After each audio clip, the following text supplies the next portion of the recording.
Welcome everybody to this episode of Strong Perspective Podcast. I'm one of your hosts, Keith Armstrong, along with Uncle Spoke. Also with special guest, you're on mute, Mr. Mullins. Dre Mullins. Welcome, man. Welcome to you today, man. Damon Armstrong, he's going to be on tonight, brother. He's just running just a little bit behind, but he's going to be. No, we got Bowser in the background. You know, Yeah, he wants to be on. He wants to be on camera too. Doing his job. like shout out. Shout him out. Hey, listen. This is Strong Perspective Podcast. This is 3 years strong. You know, we get ready to hit our sweet spot. 4 or 5 is when we're going to blow up. So pay attention, because what you need to do is go back to our YouTube channel and check out our last 3 years worth of content. Very strong content when it comes to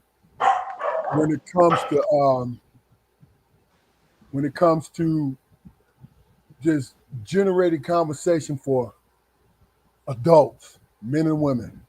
You know, we try to bring as many women on, but you know, our sisters, they get a little shy sometimes. You know what I mean? But we're going to keep trying to bring them on. The ones that we had on have been wonderful guests. But like I said, just go through our YouTube channel, like, share, and subscribe. It's a movement. We're building momentum. We're on our way. We're doing our thing. So please understand. Pass it along to everybody that you know. Check us out. Just go ahead and click on them. Click on. Look, we don't ask you to watch our whole podcast, because you know why?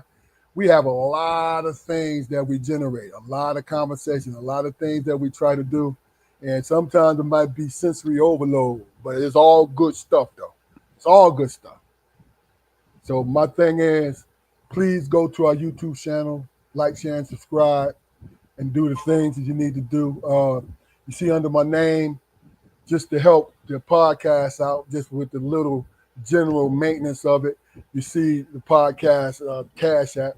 If you got twos and fews, even if you don't got twos and fews, because we can do it without it. But if you want to just show your love, baby. You know, we appreciate it.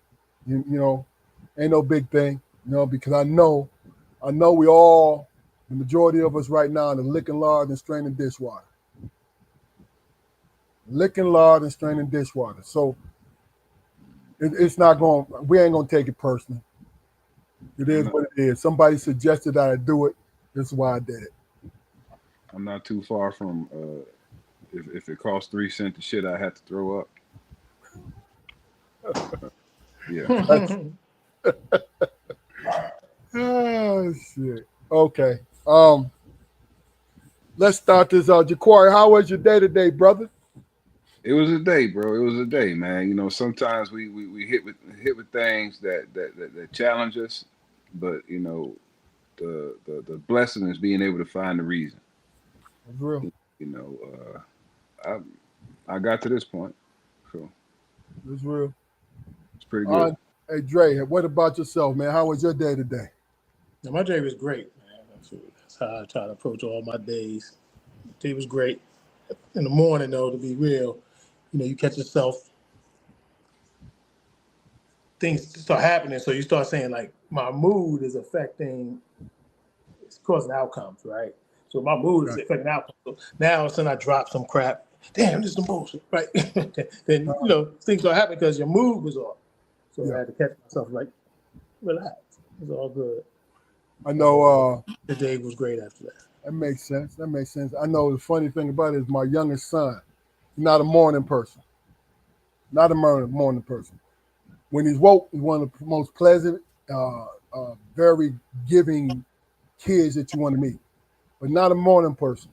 So he gets up, he's the Grinch, he growling, he's this now. Mm-hmm. Me being who I am, I'm taking that personally because I'm retired. You feel what I'm saying? So really and truly, hey, it's your responsibility, and the four of us know it's your responsibility when you're in high school that you have to wake yourself up. Hello. You know what I mean? You had to wake yourself up. You had to get yourself ready for school.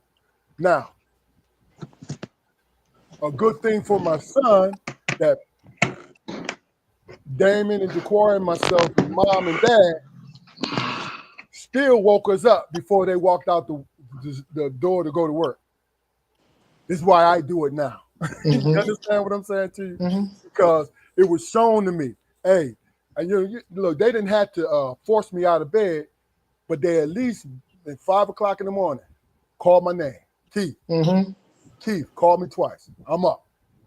You know what I'm saying? Mm-hmm. Might be moving slow, but I'm up. So I said that to say that with Carson, I asked him one day, but I didn't want to become angry. I didn't want to become angry at him. I asked him.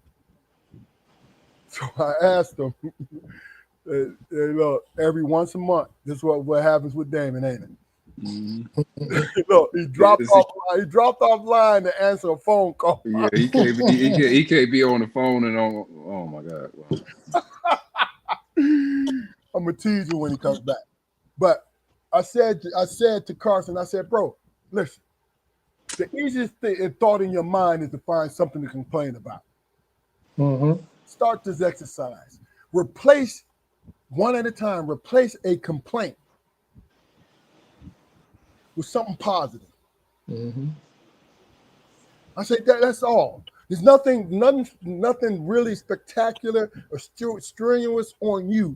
Replace it with something positive and see how you feel.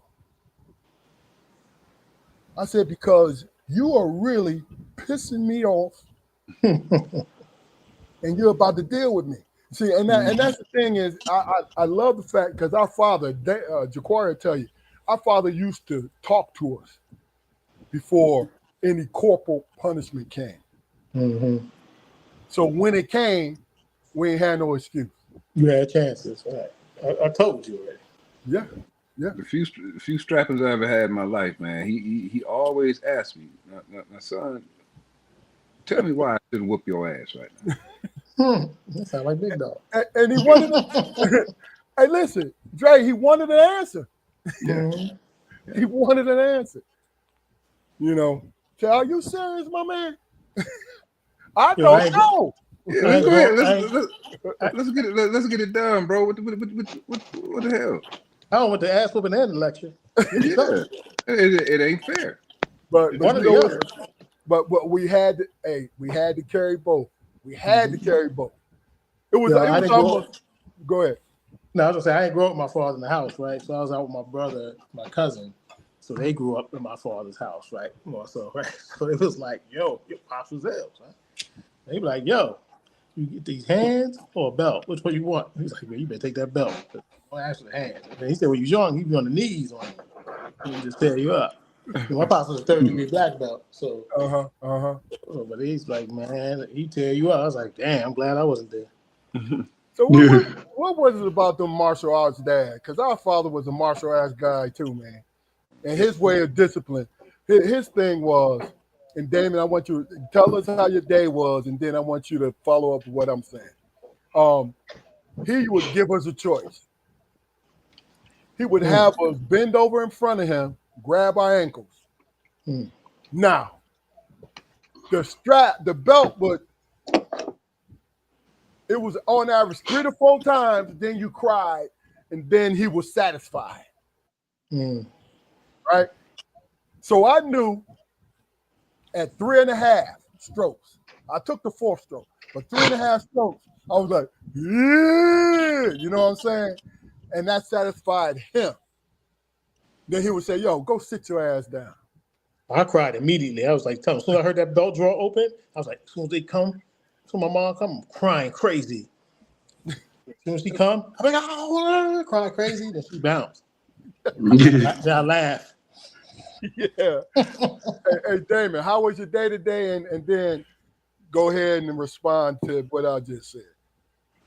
Day was great, man. You know, hung out with the grandbaby and spent the day with her, you know, doing what she wanted to do, man. So it was a beautiful day, man. Good. I'm glad to hear that. But as far as what y'all talking about, man, I wasn't trying to hear that. They were talking about 4 spots and that, and then you good. But it was true though, right?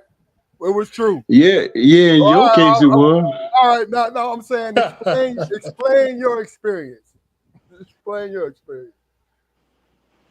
Cause I was trying to outlast him. Look, me and Damon is a year apart. So when we got ass whoopings, it was usually together. You know what I'm saying? So I was a witness to it. I used to say to Damon, bro, listen, I think I got the cheat code to this, man. Just sit there and last to like the third one and then cry. Right? Damon would look at me and I could see in his eyes, he said, brother, I know you're trying, but that shit ain't gonna happen if it hurts. You know what I'm saying? Oh, he's like Denzel and Glory. He did like that. No, hell no. He didn't do that. One tear. Look, the first, he would take the first one, pow. Then the second one, he was like, he's under my father's legs. He crawling up his back. He's doing the jugging. He's trying to do everything. You have to chase me. And it wasn't funny because, Damon was my dog. So I hated to see him go through the shit he was going through. But he come to me talking about that. He come to me talking about that. Please, man, I can't take it. All right, bro, I'll try. I give it a try. But see, here's the thing, man. This is where you didn't understand. See, our dad, he likes to talk to you. Yeah. Explain to me why you shouldn't get this ass whooped this time. I'll wait. And I'm like, man, we might well go ahead and get our session in, bro.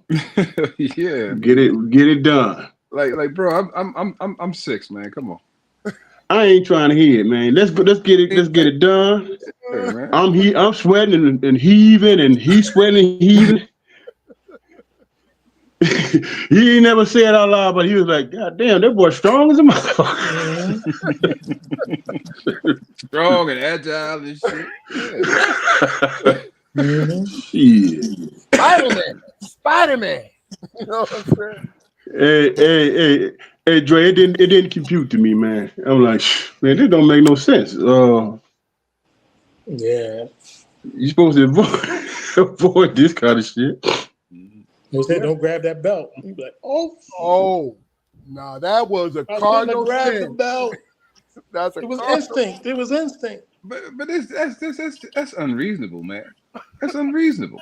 Like, I mean, I understand that, it sometimes becomes necessary for a parent to dole out corporal punishment. I understand that. But I mean, this you want your child to be a fighter, you want them to be resilient and shit. So they're gonna grab the belt. They're gonna try to survive. They're gonna try to survive this ass kick. That's a fact. Yeah. It never made sense to me, man. Well, somebody is beating you with a heavy hewn piece of leather that's about 3 inches thick, beating you, and they expect you to sit still. But see, hey, hold on. But see, here's the thing. Here you go, Damon. Here's the caveat to it. You're getting your ass whooped for a reason. It wasn't like out the blue, he walked up in the house. All right, I'm kicking ass today. Keith, I feel like whooping your ass. Come here. I'm kicking ass today. No, hey, look here. For me, if I forget to do something, he marking it up. He got the marks on the wall. When they get 4 marks, they cross it with the 5th one. I got about 10 of them joints on there. Yeah, son. I remember, man. You got about 2 weeks of ass whooping coming. So, you want to break this up, or what you want to do? You gonna put some ass whoopers on layaway? Yeah, man. 2 now, put 4 on layaway. I'm like, man. That's like credit. You do what you got to do, and I'm gonna do what I got to do. Yeah, we just don't sit horses on this, bro. So. Yeah. But yeah, man. The thing about it is just our parents. I think we're the last generations because Yeah. I'm the last year of the baby boomers, and the three of you're Generation X. X, yeah. Yeah, so That's the last of it. that was Now the last of the traditional parent.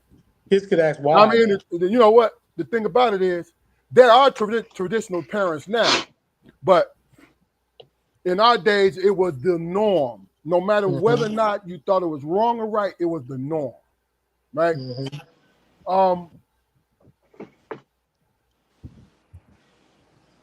When it I'm in that comes debate now, though. I think I got to be a lot more strict with my son.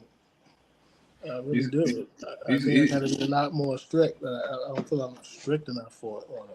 He's got access to a lot more deadlier things than we did. That's why I think I need to be more strict with him. Like I just, and it's so crazy. Like different times in life, though, right? So I was like, when I was about to have at 30 something, I might have been too crazy on one end, right? Just my beliefs were just so rigid, so to speak, to a large extent in certain things, right? So I'd have been really strict. I'd have been so focused on that. Now I'm a grandfather, father, right? father, right? He could be my grandchild, and you gotta, you put some things in place, but you don't. I'm speaking for myself. I'm not as rigid as I would have been at one time. I see what you're saying. I mean, but it comes to maturity. What do you think, Damon? Think about it, man. When I start having my kids, I think I spanked each one of them maybe once or twice, man. But then after a while, it stopped making sense to me, man. Because it felt like I was breaking them. You know what I'm saying? And I was done after that, man. And the crazy man part about it, they remember those few times. You know what I'm saying? Because it was only a few so times. that tells you, yeah, that lets you know how it affects them. Ja'Quar, what about you? What are your feelings about it? When I became a parent, man, it definitely made me appreciate the talks before those ass kickings. It made me appreciate that, man, because I was able to rationalize things in the sense to where I didn't have to kick nobody. I mean, plus, I had a stepchild, so I mean, right. I wouldn't, feel right, putting my hand, you know what I mean. So makes sense. Yeah. I barely would hit my kid. I'm just saying in general, just general strictness, right? So sometimes I don't come with corporal punishment. It just comes with you can't do shit. Like you in a boot camp up in this month. So you never know. Like but I'm there every day. You know what I'm saying? I'm there every day, all day, right? So I say I worked with juvenile detention for all my life, basically. And I got mind control over Debo, right? So I could talk to these kids no matter for different generations now and kind of get them. So I can rationalize, but when you 7, 8, that ain't really making no sense yet. You know what everything is why. Why? Yeah. Why? And it's the most innocent, innocuous question, man, on the face of the planet. One word. Why? I think it would disarm me hearing the why. It would disarm me hearing the why if I was not doing something that they needed. You know what I'm saying? So I would feel like, oh man, why? But then a lot of times what I did with my sons is I gave them the freedom that we received. By being the oldest, I'm going to tell you something. We might have gotten in trouble, but we got a lot of freedom from our parents. You know what I'm saying? Some people would say there's a freedom to fuck up. Because Damon, you and Ja'Quar know that our dad would sit us down randomly and talk to us about life, period. Probing our heads and what's what, and and what you think and how you think. You feel what I'm saying? Because it is good to feel like you have a choice in the matter. See, that's the thing. When you feel like you ain't got no choice, and whether your parent is right or wrong, and they are dealing out some kind of punishment toward you, and you feel like you don't have a choice, you don't feel like you could have done something differently, you feel a little isolated. Yeah, And to me, that was 50-50. You feel me? But like growing up. Yeah, I felt isolated till I was about 14 years old. That's when he let me out of solitary confinement. You know what I'm saying? You talk about freedom. Shh. I was witnessing it from afar. Hey, Damon, stop that, man. Stop that. You and I are a year apart. So Stop what? I understand the freedom that you and I had. Now you, and I've always respected you about it. You was willing to push the envelope. Like, yeah, man, I can stay out to 9, but shit, 11 o'clock is when the motherfuckers be doing what they doing. You know what I'm saying? You was willing to do that. You know what I mean? I was the oldest, and I had that fear, like shit. You know what I'm saying? But you was like, yo, wait a minute, man. Come on, man. Let's do this. That's the kind of freedom I'm talking about. I'm not talking about the kind of freedom where we had friends who couldn't do nothing. Hell, they couldn't even talk to us in front of their houses. You feel what I'm saying? But the kind of freedom I'm talking about was my mom would come to us and like, damn, why y'all sitting in front of this damn TV? Get your ass out and go somewhere. Mm-hmm. That kind of freedom. Yeah, I was outside. yeah. I ain't had no curfew. I mean, like when I was a teenager, it was like I had no curfew, but I didn't abuse it because I knew if I go crazy, she gonna put the hammer down. So I just used it wait till the weekend. Then I'm like, I'm out. I'm on the street. I'm out. You know what I'm saying? I'm doing my thing. Look, I was the prototype. I don't know about Fluke and Jaquari, but all the way up until the beginning of my senior year, I was in the bed by 9:30. That's no lie. I was in the bed. You know what I'm saying? But then that's why I had my ass to the bed. Look, as the senior year went along, and I had a little girlfriend, I started stretching that out more and more and more because I knew, quote unquote, my freedom was coming because I was going to go to college. Mm-hmm. It happened for me. It happened 9:30 stopped for me in my junior year, man. And I don't know. We was in the living room watching something. I don't know what it was. And Mom, she looked at me and said, "It's time to go to bed." Like, Mom, look, okay, yeah, this whole 9:30 curfew going to bed thing is not working for me. And you probably beat me for it. Okay, I understand, but I'm not going to bed at 9:30 no more. I'm not. I remember. I'm responsible. You ain't never had the police come past here for nothing about me. So I mean, you won't give it to me, so I got to take it. And if I got to heal up as a consequence, then fuck it.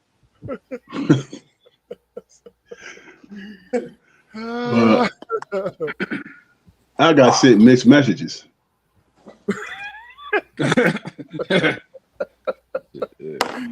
He told me, he said, son, listen, I'm gonna whoop your ass, but it's not because I did what you did. Hell, it'd be a couple of days before I got home. Your problem. It's just exactly what he said. He said, your problem is your mama be in my ear, so I'm gonna be in yours. Yeah. Yeah. And you know what's so crazy about that was me and Damon only a year apart, but with 2 years as far as school is concerned. So that's how they always looked at him. But in reality, it wasn't like that. You know what I'm saying? So my mama, I would just so happen to be walking in the door after going on my girl house, because I used to lay up under that with her old beautiful self. Used to lay up under her house, getting on her parents' nerves and shit, eating up all their food. I come in the house about 11:30. You know what I mean? And and Damon would be out with our good friend Eric. And you know, him and Eric going on adventures, and Eric using him, you know, because Damon was the smooth one, you know, the girls was running towards him. So Eric had the car, so Damon had the charisma. It was a perfect fit. You know what I'm saying? I would come in the house, and my mom, you know, my mom was a typical mother back in them days. Until you walked in the house, she wasn't going to bed. She was not going to sleep. You know what I mean? So I would walk in the door, and she would holler downstairs, Keith, Fluke. I said, it's me, Mom. Fluke with you? I don't know. I think he might be outside. I'm trying to cover for him, right? Mm-hmm. She said, don't lie for that boy. Is he out there? I don't know, Mom. Let me go look. Next thing I know, she going, I hear her waking my dad up because he's asleep, waking him up. You know he ain't home yet. But Marge, he come home every night. This is an actual conversation. He come home every night, Marge. What the hell you want me to do? John, I'm just saying. John. She would always do it. John. Every time he fell asleep until Fluke came into the door. John. Right? Then when Fluke come in the door, she'll call down the stairs. Then she'll walk down the stairs and she'll look at him and say, go to bed. Say, y'all go to bed. Right? And this would happen. And this happened the most my senior year. Fluke was a sophomore. But like I said, he's a year apart from me. So, you know, he's trying to stretch out like me because everything we did together. But he got confused with the numbers. I'm getting ready to leave, man. I just had to, bro, just suck it up. You get ready to get this thing going. Just chill out for a minute. You know what I'm saying? But he looked at me.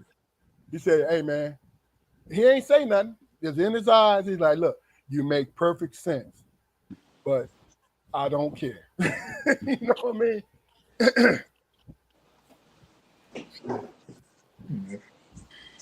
Wow, we think back, but I trying to get it together for the young man. He's gonna be good though. No doubt, man. But what I find, he ain't a bad kid though. That's what's good. You know what I mean? Like, see me at his age. Yeah, I was already 2 years going to school by myself, walking across streets, walking blocks, and everything in school. No, the three of us know. we know, don't we, fellas? So I had to be I had to know how to play myself in. My social development was early because you can't be out here hot boy because you're exposed to everybody. You know what I'm saying? Like you're exposed to the higher grade people, the street people, anybody. You're exposed to anybody, right? So you got to be moving a certain way. Where this dude walk out the door, get in the car, get out the car, walk into school, right? So he's not having that social really intelligent stuff like that. Then you got him in a school now where they singing your name when you get out the car. And yo, clapping like yo, stop, you got to get you up out of here. Like you got to get out of here. That ain't how it go in life. You know what I mean? So socially, you even get more. So I sent him to a football camp, and so it was at a Catholic school that's like a prominent football program, high school program out here. But they got a lot of the hood kids come to the camp, I believe, right? So he in the camp. So he's like, yo, I was at camp. The kids was cursing, saying the N-word and all that. They was cursing. And I told them, watch your words. And I said, what they said? They said, shut the fuck up, nigga. I said, I'm signing you up for 2 weeks. Yeah, I'm right. That's the world. Listen, You need to learn that. You need to Hey, learn look, to shut let the me fuck just tell you something. I would not trade me and my brother's upbringing for nothing. You know what I mean? Yeah, neither would I. Neither would I. Just for the simple fact, and I say that, and Jaquari and Damien, y'all can comment on this. We seen some hard shit. So that don't exclude us from everybody else because people run into that kind of stuff, right? But the thing about it is, it made me into the person I am. Meaning I don't fear nothing. Right? But I'm careful as hell though. No, absolutely. I know that thing. Because the thing about it is you that upbringing, you recognize what somebody's trying to do to you. As far as socially trying to do to you, trying to dominate the situation, trying to do. A lot of people don't understand that kind of interaction. You know what I'm saying? I am more, and Jaquari, I want you to comment, then you, Damon, and then you, Dre. I am more when it comes to other people, social interactions with people. My personality speaks with, okay, I won't say nothing until you infringe on me and what I am trying to do. Then I'm fully committed to it until I see that your behavior has changed. See what I'm saying? But I won't say anything if the flow is, even though you have a distraction, the flow is still going in the direction that I needed to go. That's me.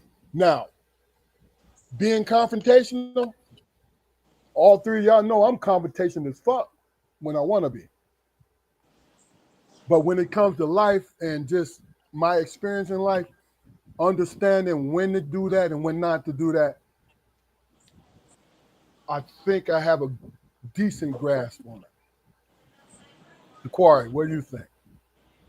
Well, I mean, it's as far as social interactions go. I mean, I'm constantly checking temperatures, and I'm telling people that hey, it's been a rough day. I'm moving kind of slow, and the people who know me, they understand that that's spoke speak for don't fuck with me right now. But when I do have to interact with somebody who don't know me, I mean, I try to give as much grace as possible. And when I start to sense offense coming, then I end the conversation. Because me standing around trying to tell a grown person, how they're gonna address me and talk to me and handle me, I've lost already. That's my opinion. So I mean, I do a lot of not fucking with people. That's real. That's real. Damon, what about you? Oh man, my experience is like because I came up under you, I was always challenged, man. You know what I'm saying? So I always had a chip on my damn shoulder, man. Everybody wanted to try me some way, somehow. And I pretty much after y'all graduated, I pretty much kept it myself, man.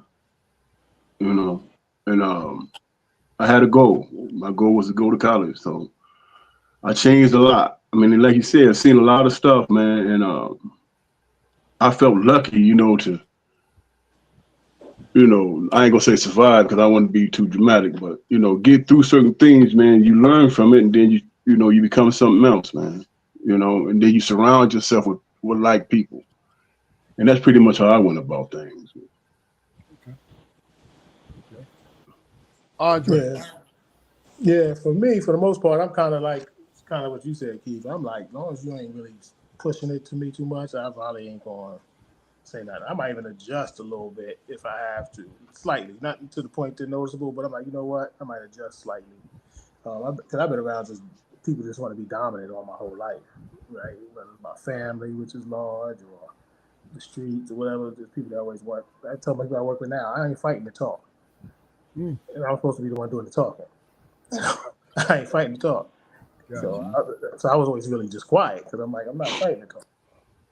So I just lay back. So, but then when I do go, I go. So like, and I give you chances. Like, yo, don't do that no more. Like, I'm gonna try to. Then if I go, I'm willing to, like, not conscious, but I'm ready to go how far I gotta go because you took me there, and I know I didn't do that because that's not how I move, right? Now, I had times in my life though where I was more aggressive. Like, I'm not a naturally aggressive person. I naturally don't like violence at all, but societal stuff and stuff will make you kind of participate in being things sometimes during my adolescence, early ages, where I don't know no better, where you get stuff that that's not really even innate to you, right? There's something I was anti-violence. Just the first time I saw violence, I thought I hated it. Like, I didn't want to see it. So I would type dudes. They say they fighting over there. I'm not going to see the fight. Right. I'm not doing. I was one of them type dudes. Like, they fighting over there. All right. Don't care. Then people go see it. I don't want to see it. It's anybody I know. You know right. And that's as long as it's anybody I know, right? But then if somebody I know, then now I could be on the other side of let's get it, right? So I was like that, but I've always tried to be kind of like. There's times I heard stuff where I just didn't address it. Where if I addressed it, I don't know what the outcome could have been. Gotcha. You know what I mean? Like, sometimes you just hear something like them, I hear them over there talking shit, but they ain't coming to me with it. So I ain't gonna say nothing about it, right? Unless you keep talking too much. But there's times when somebody's talking too much and I don't like nobody talking around me, right? Like, you talking shit, right? You just talking a lot of crap around me. Because I'm gonna have to act. My innate thing says, so "Who are you talking to?" No. I need to make sure you're not talking to me. No, just to get the audience, I'm laughing because I know I've seen him do this before. So, but go ahead, Dre. Yeah, just like don't say it to me. Don't talk around me. Are you talking about me? No. Then I can. I'm gonna move on. Like, so that annoys me. That could get me kind of changed quick. Yeah. But otherwise, I'm not on. I've never been on. I'm really more harmonious type person. You know what I mean? I come every day try to be joyful. So like every day I try to wake up that way. I try to always come that way. And I work with juveniles and detention all them years. And then if I wasn't working directly with them, I was supervising people that worked with them. So I always wanted to come with some positive energy because it could be morbid and damning and traumatic and everything. So everybody's in there just on different stuff. Everybody's traumatized up in the place. So I try to come like with a positive atmosphere. So I'm gonna end it like this. My motto is I dwell on the positive and deal with the negative. Some people dwell on the negative. No, I don't dwell on no negative. Gotcha. I dwell on the positive shit. And I just handle the negative shit. Yeah. All right. I'm trying to segue into our topic tonight. So I think y'all let me know if I did a good job when I say this. What we just discussed when it comes to your interpersonal relationship with your wives and women in your past is what you just said connected to your overall personality, or is it just separate? You guys understand what I mean? Mm-hmm. I think I do. Damon, what about you?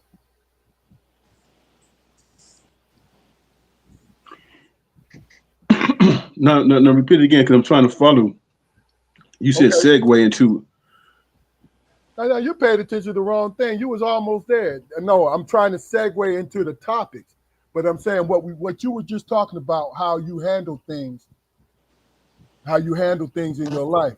Is that directly connected to your relationship to your wife and to women of your past? Definitely connected to my wife, man, because that's what I was looking for. Like I said, I changed my surroundings, and I was looking. And I wanted this certain thing, you know. And she was that. She was that from the very beginning, you know. Gotcha. That's what it was. You know, that was life for me. I like that answer, brother. I like that. Beautiful. That's beautiful. Andre, what about yourself? I think it depends on. So everywhere I go, I bring me for the most part. You know, some people you got to kind of be a little bit more.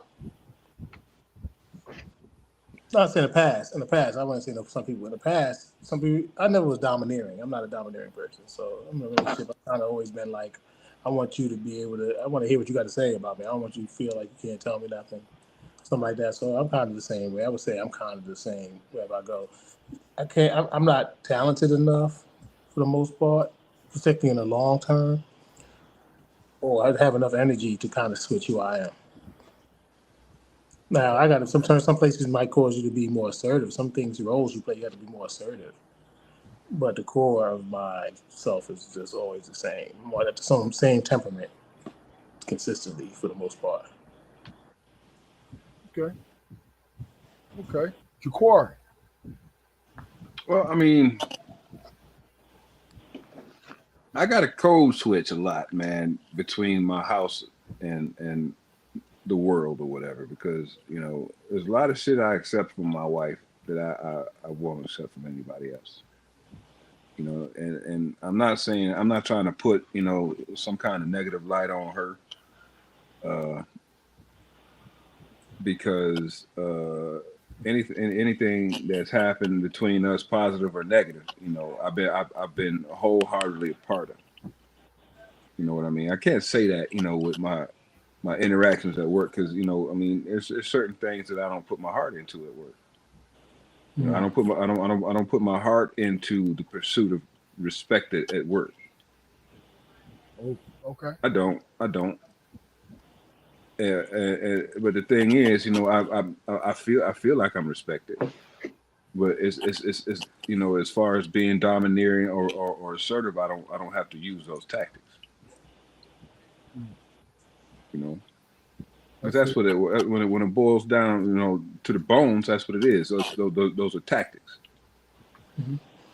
What I did learn, though, you learn different personalities, right? So for instance, one time, somebody I know was having an argument with somebody, right? So I was listening to the argument, and I was like, "Listen, hold on. Was you trying to get them to hear what you were saying, or did you just want to say something?" They said, "Why you asked that?" I said, "Because you was rude as hell. You didn't say it like you wanted them to take heed. You said it like you wanted to just let them know how you felt about something, right?" It was like, "Well, you can't tell me how to communicate about it." I said, "Well, it's a difference. It's a difference how you tell people. You want somebody to take heed and maybe hear what you got to say, or you just trying to throw a dart at the end of the day." And so I found that some people are more sensitive to things too when you talk to them.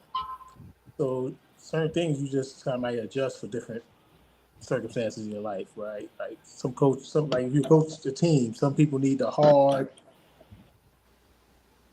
you garbage, you ain't working hard, and some people need the praise. Like, so you just got. So I think working with so many personalities that I work with, I kind of can be versatile in that regard. Still staying close to my core though, but I could be like, all right, this person don't even hear you if you try to be rational. So you might have to be more live and direct with them. Whereas somebody else can't take the live and direct. Sometimes you have to take from people. Sometimes instead of them giving it freely, you actually have to. They want you to take it from them. Mm-hmm. Yeah. A lot of times, you know, when I'm dealing with a difficult kid, man, I'll ask him, man, are you trying to self-advocate or are you trying to grandstand? Because guess what? I'm going to give you an opportunity to do both. Mm-hmm. But if it don't make sense, I'm gonna squeeze you, bro. Because you wasting my time. Mm-hmm. You're wasting my time, man. You know, you can waste your friend's time, man, but you're here and you're interacting with me for a purpose. Mm-hmm. You know, right. and it's not a numbers game for me, man. You know, I'm trying to build good neighbors. How about that? I'm trying to, I'm trying to, show you ways to conduct yourself in here. So, when you move in next door to me, I ain't got to contemplate blowing your head off, bro. How about that? And vice But versa. and it sounds like y'all like right. If you go to relationship wise, y'all been like in relationships for a long time. There's a lot of stuff that just don't deserve a response. Like I mean, I'm wise enough too, right? Like certain stuff is like, and I was like, I don't have a tumultuous relationship, but certain stuff I'll be like, you know what? I already know that. It could be a TV show though. Like I know if I comment on that, like, now this we about to go down the rabbit hole. Like, and I'm, so I'm not gonna comment on that. Right? Yeah. You just start learning, like, that one ain't worth it right there. And it's not gonna be an argument. It's just like you might just talk too much down through the show now. I don't miss the show. Any type of thing, right? That you just start recognizing how to navigate the relationship to not become like a petty situation, right? Yeah. I can tell when we about to have an argument. Like my wife and I, we rarely argue about like our stuff. Like we rarely that, but we have the biggest argument over some bullshit. But it'd be like something like watching a TV show and just be some bullshit. Like and just be like, we just had a big ass argument, but that shit wasn't about nothing about our life. Nothing. You know what I mean? But we are like upset, so to speak. And I'm like, so sometimes like, I'm not even go. I ain't gonna speak on this one. Like, as soon as you hear the conversation go a certain way, like you hear an answer, you're like, okay, I'm over here with it. I think my answer to that is the fact that I treat everyone the same. But when it comes to my relationships in the past and with my wife now, I am honest to the point of them being irritated with me. Meaning, I've always been the type of person like, yo, you tell me how you feel, I'm going to believe it. Mm-hmm. Now, if you make the mistake to tell me something for a fact, I'm still going to believe it. Mm-hmm. But the frustration comes in is the fact that I believe what you said, even though you was actually grandstanding. Mm-hmm. See what I'm saying? So basically what it is, and I say that because I've been a victim and I've been a perpetrator of that. But what God has blessed me with, man, I mean this completely, is to learn from my mistakes. So when I did it, feeling foolish came in spades. Feel what I'm saying? Mm-hmm. The other person, my wife, I can't say what she felt because I try to give you everything. Because see, it's marriage is compromise, man. I don't care what anybody says. Marriage is compromise, and men compromise the most. Especially marriage. Oh, definitely compromise. Hell yeah, I can't speak for a woman how they compromise. no, I just know it's compromise, especially the younger you are. Look. I'm going out on a limb to say that we as men, and I'm talking about the men in the same mind as me, understanding what I want, but my wife's happiness overrides what I want a lot of times. Mm-hmm. You know what I'm saying? Now, if it's something that I need, I don't care. You can be unhappy, but I need this. To me, want and need, want is a fanciful thing. Need One is a privilege. Yeah. Wow. Need is something that you need to exist and be who you are. That's a fact. You know? But it's but that's what it is. Like, yeah. Like, you just be honest. But my thing is, like, somebody used to tell me since I went so long, he's like, you looking for perfection. You looking for perfection. Like, you looking for some perfect spouse or something. When I was single, and I was like, no, I'm not looking for no perfection. I said, I'm looking for a feeling. Like it's a feeling. Like I think Fluke kind of alluded to it. Like you was looking for something, you found it, right? And I was like, that's what I'm looking for, a feeling. Like I don't know if it's short, tall, fat, skinny, small. What I don't know. I can't tell you what it looks like. I just want to know. I'm gonna know it when I feel it, though. No doubt. And I was just fortunate enough. I felt it. Or had felt it already. And we went out, went and lived our lives, and we happened to get back together.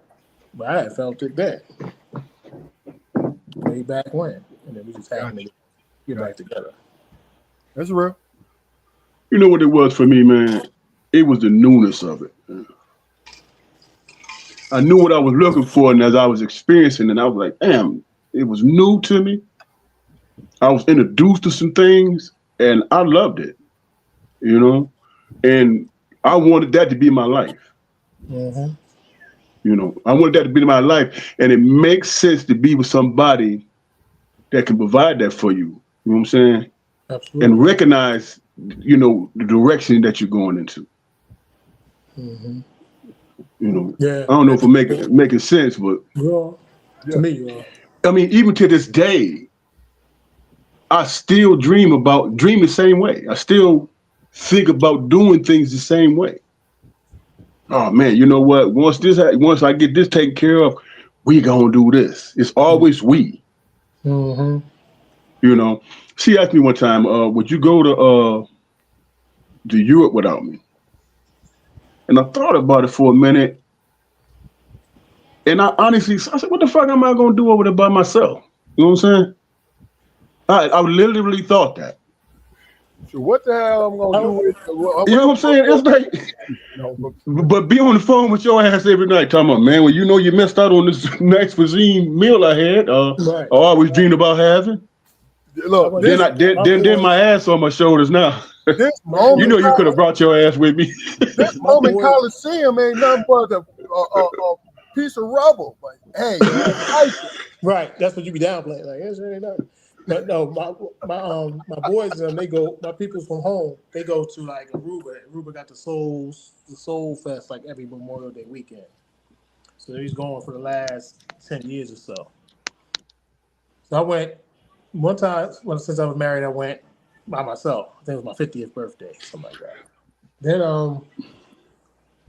I went next time. I was like, I'm coming, man. I said I'm coming there the first day by myself, but then my wife coming the next day, y'all. Like, word, son? Yeah, my wife coming. So I'm like, what am I doing? Like, I'm gonna be out in this tropical spot, chilling with y'all. I'm chilling with y'all, then, because my wife ain't gonna be like, she gonna be like, go do you, whatever. We good.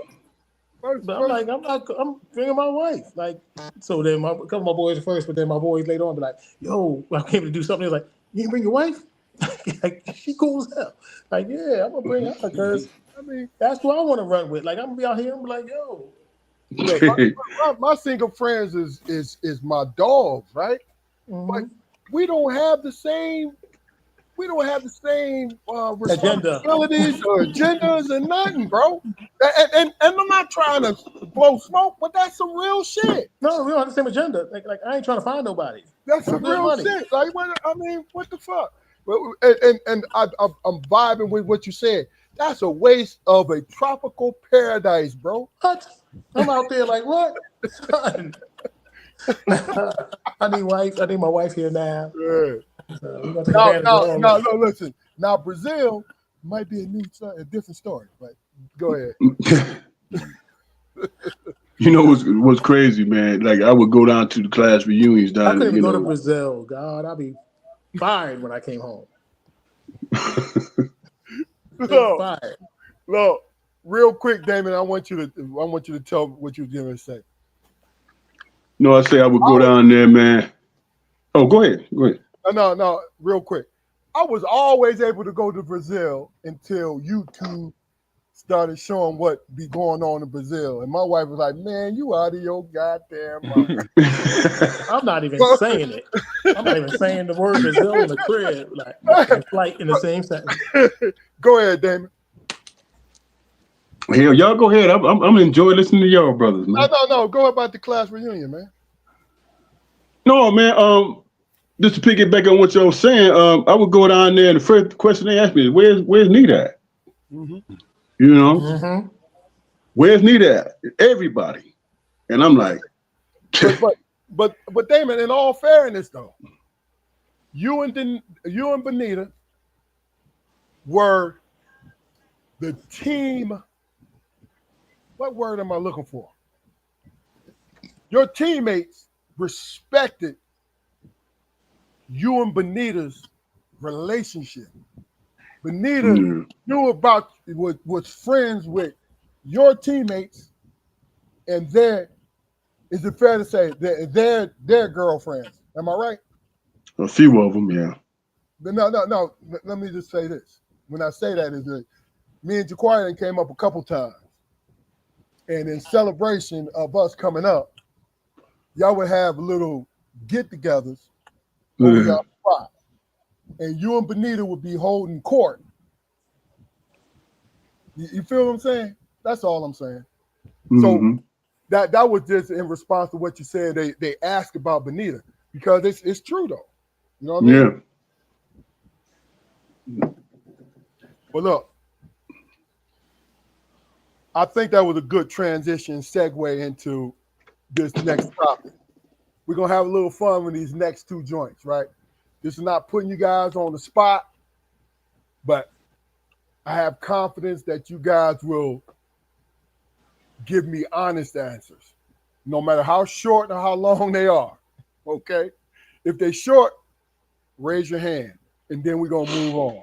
All right. So the first one is,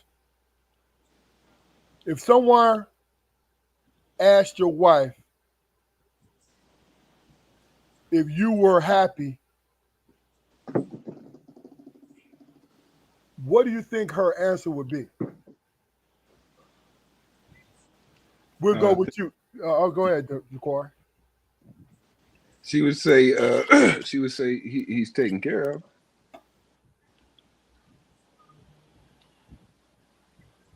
She's taken care of. I mean, as far as my my silence ain't trying to spur you to say some more. I was getting ready to move on because I saw that smirk on your face, like, don't ask me no more about this right now. No, because quite simply, my happiness is not really a responsibility. Good point. I like that. Dre, what about you? Yeah, I would think she would say, I think he's happy, right? Because I think Jakari hit it though, right?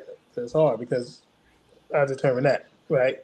But if I'm happy, yeah, she would probably say, as a whole, yeah, man, she would probably say, yeah, he's happy. And I'm happy. It's just like, what can I be like not happy about? It's not micros. I mean, it's not in my house, right? If I'm not happy, it's not with anything that's in here. Gotcha. You know what I'm saying? It would be external, if anything. Gotcha. And that's just society as it is, the world we live in now. You know, stuff like that. But the world we've been living in, to tell you the truth. But internally, nah. She probably like, you talking about the house? He's happy. He's happy with his family. Yeah. Gotcha. Damon, what about you? I think a lot depends on who's asking, man. You know. Damn, and you threw a wrinkle in there. I like that. Go ahead. Right, that's the truth, man. She's a very private person, man. You know, the first thing she'd be thinking is, why is they asking me about my man? You know what I'm saying? What's the deal with that? You know? And the first thing she's gonna do is come back and bend my ear. Hey, what's going on? Why they asking you? Why they asking me if you happy? I mean, what's that about? That's a good point. That's a good point. That's exactly what she would go with it. You know. You done? You good? Yeah. My answer to that is, my wife know I'm easy.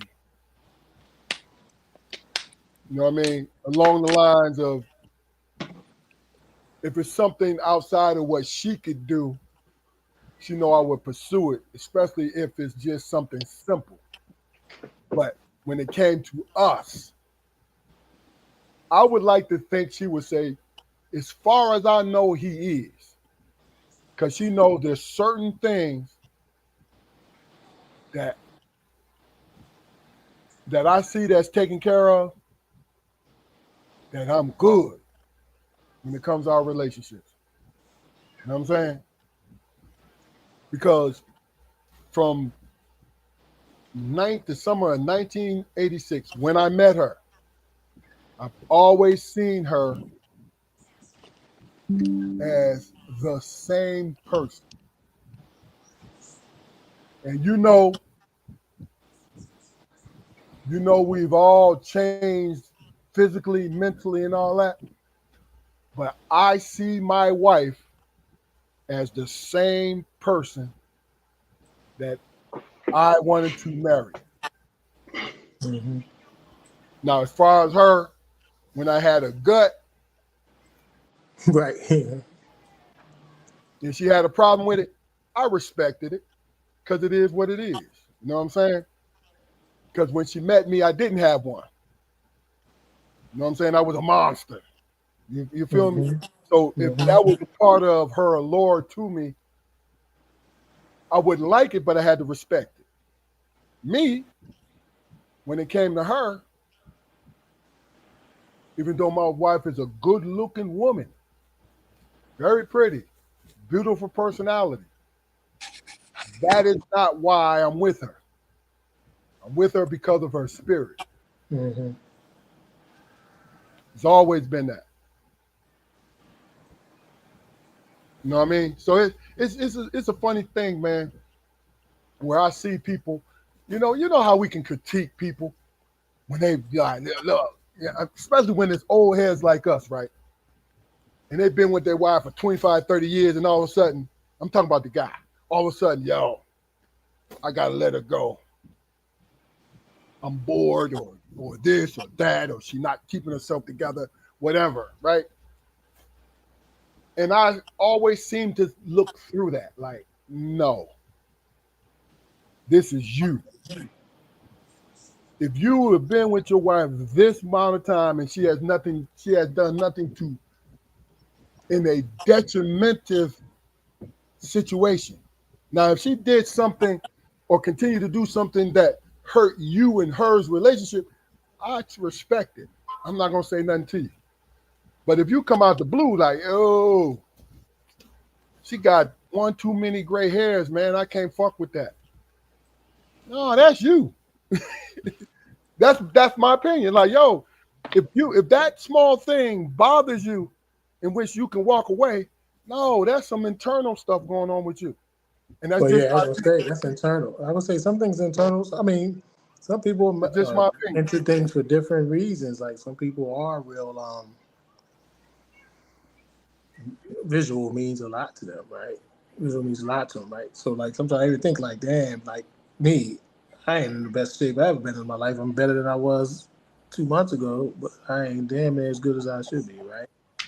But at the end of the day, I'm like, damn, I kind of owe it, not only to myself, but I owe it to her to look good, though, right? Like, you know, like when I get married, I recognize, like, damn, you leave a house, you represent your family, you know. That's right? your self-esteem, It's this whole different representation that I had as a single man for a long period of time. So, but it's your self-esteem, man. It's who you are. mm-hmm. Right. So I mean, that's going to motivate you to do a certain thing. Mm-hmm. You know right. Motivate you to do a certain thing because I owe it to myself, though, really, because I'm like, damn, she can't be happy with this shit because I ain't, so to speak. Right? Like, she can't be happy with it. I ain't happy with it. Right? Yeah. At the end of the day, and she might not even be thinking about it, but like you said, self-esteem, like, I know she get, like, look at this shit. Look at this. What the fuck is this? Yeah. Right? So, but everybody be into stuff for different reasons, but like 25 years, I see it happen. Like some people, like to the points you made, some good points. They say things like I know somebody that was married 28 years. They told me I'm getting the big D, divorce. Like what? She's not motivated enough and stuff like that. She ain't motivated enough. Like what? Like she bilingual, but she don't use that to her advantage and all that. And I'm like, then I started thinking like, well, you did tell me you got a lot of tax debt, right? So for all them years, she probably never was that. but you was getting it. But now that you owe that tax stuff, now you're like, yo, I need you to help me get out of this, and I don't feel you doing enough. So that's my thing. And like, yo, is it that? Because she been that probably. Yeah. But now that bill over your head, you feel like she's not willing to, she can't assist you the way you needed to. Pressure bust pipes. Pressure bust pipes. Pressure bust pipes. That's a good example. Good saying. So it'll be a lot of, but people just selfish in a lot of ways anyway, even though it'll be a lot of compromise, right? You get selfish. Don't let a dude be working out crazy and his wife be not doing nothing. He gonna be like, oh, she ain't keeping up with herself. Or vice versa. Don't let her be working out crazy and you be chilling. That's real. And she can be like, oh, you don't care about yourself. So it's self-esteem, man. Because you, to me, this is how I feel. You have a self-esteem problem. If you start working out, you miss it, and you lose a massive amount of weight, and you look good for your age. Then you look at your partner. They might not be motivated to do these things, right? Now, before you started working out, you had no problem with that person. None whatsoever.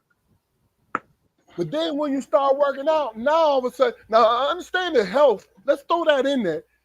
If your man or the man or the woman health is in jeopardy because they have this overeating lifestyle or something like that, I get that. But the fact that you started working out and you were successful at it, now all of a sudden you're looking at your partner like, damn, I don't like the way the seats smell when you get up. It smells sour. Damn. No, I said that because I heard that before. Like, what the fuck does that mean? You know what I'm saying?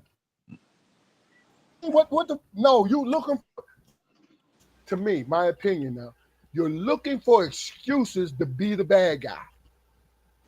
That's what it means to me. I mean, but man and woman, man, anytime somebody feel like they got one up in a relationship, it takes a big person not to use it. It takes a real big person not to use it. I don't know, Barbie. I mean, I've been, because of my job, I've always had to work out. My wife never worked out. She never works out. You know what I mean? But she's not overweight. She's not any of these things. She just never worked out. But I never looked at her and say, well, damn, you chilling. I'm coming in after the gym and shit. I'm coming in with my afterglow. And she's sitting up there at the kitchen table, gonna cook me a meal and all this shit. And I find a critique because she wasn't at the gym with me. The fuck is that? Now, some people been looking for an excuse. People do that. Yeah, that's my point. Some people been looking for an excuse. And it's not even so much for me to gym. Where my beat comes in, it's like, who are you to try to press somebody to be motivated? That's true. If you like Dre said, if paraphrasing, if when we met you was a couch potato, why do I have an expectation for you to change that for me? That's true. I don't have any. Go ahead, bro. No, I was just gonna say that's a big thing for like that. Just thinking that people said about women in one, like just women in one time, right? Like you think you could change him from what he was, right? So he met him like, oh, but he ain't. I'm gonna try to make sure he don't be that no more. But and they put their best efforts for it. But like, nah, you met him, he was that. Now you don't have no ambition. I ain't had no ambition when you met me. I like. When did I have to show you ambition? I like my $50,000 a year job. I like it. Right. Until I met you, shit, I thought I was maintaining my business. Yeah. Right. But just your last little thing had an LLC, in the t-shirt business, and goddamn it, you comparing and you Xing and Oing and shit, and if he had so much on the ball, then why you ain't with him? That's right. Why you ain't with him? And why do I need to have a conversation, about a dude who done fucked you over? I don't have the intentions to do that, and I'm nowhere near the space where he found it comfortable to be able to treat you like that. I ain't near that. Right. Let me create my own fuck ups. Right. Don't hold me for the crimes of another person. Yeah, don't judge me for somebody else's fuck ups. Come on, that it ain't fair. Well, you didn't resolve it before you got into the next situation. That's right. You find a resolution in it, right? But really, at the end of the day, some people be looking for like they have this image of what they want, right? But they gotta be real.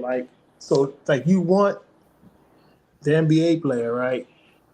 But you want him home too. What's your man say? Your man, he a foul dude, Bobby Womack. See, Bobby Womack, she won't be there.